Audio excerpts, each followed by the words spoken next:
From the gentleman from Virginia, Mr. Beyer, you're recognized for 5 minutes. Mr. Chairman, thank you very much. And thanks for holding this hearing. Mr. Kratsios, it's wonderful. I've been hearing about you for a year.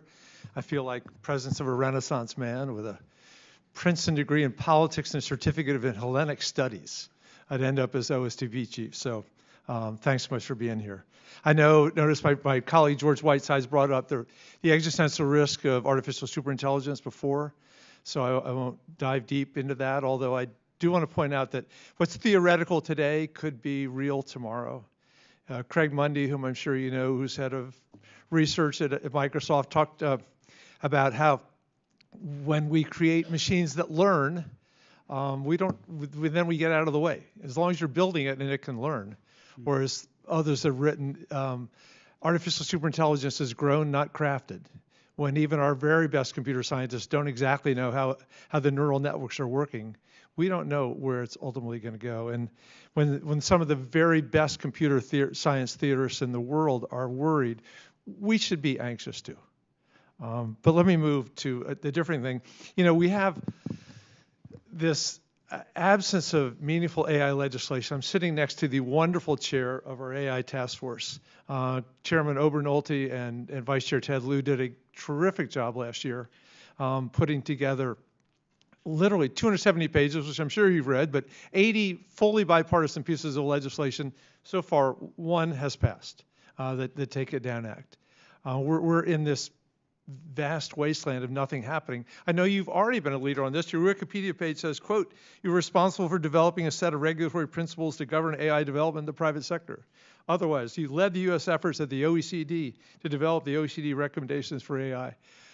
Mr. Kratsios, I'd love to be able to work with you on actually getting a federal AI framework.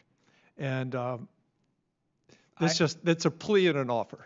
Well, I would love that. I've been charged by the President in executive order to do just that, and I look forward to working with you and other members of this committee on a sensible national policy framework. Great. Thank you very much. And we were pleased that the President's executive order continued to support the NIST efforts and the Safety Center, Casey now. So, but in December, the President signed an executive order that threatened states with lawsuits and the denial of billions of dollars of broadband supports if they adopted AI laws that were burdensome or onerous. And this was after Congress considered whether to impose a moratorium on state AI legislation last July. I know Chairman Obernolte and I disagree on this, but the Senate rejected it on a 99-to-1 vote. So several questions. I won't ask the rhetorical question about whether you agree with Governor DeSantis on this. Who thinks that the president lacks the power, but the executive order specifically tasks you and your office with helping decide what law counts as onerous. So what part of the Constitution says that the director of OSTP has the power to overrule laws enacted by state legislatures?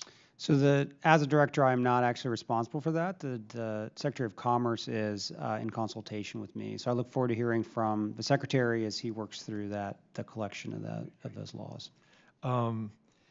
And when you're advising which laws count as onerous, will you have any say in what the criteria is used? I think it's a process to be determined, but as executive order stated, it sits at Commerce. Yeah, let me just point out a couple of examples. Colorado is trying to stop AI from discriminating in hiring. California wants transparency on AI models. New York requires disclosure when someone's talking to a chatbot. Florida is prohibiting nudity apps to produce sexualized images of mirrors. Chairman Obernolte and I have served in our respective state legislatures. I think we both believe that state legislatures are the laboratories of democracy. I agree with the chairman that when we have a meaningful framework at the national level, then we don't want a Tower of Babel.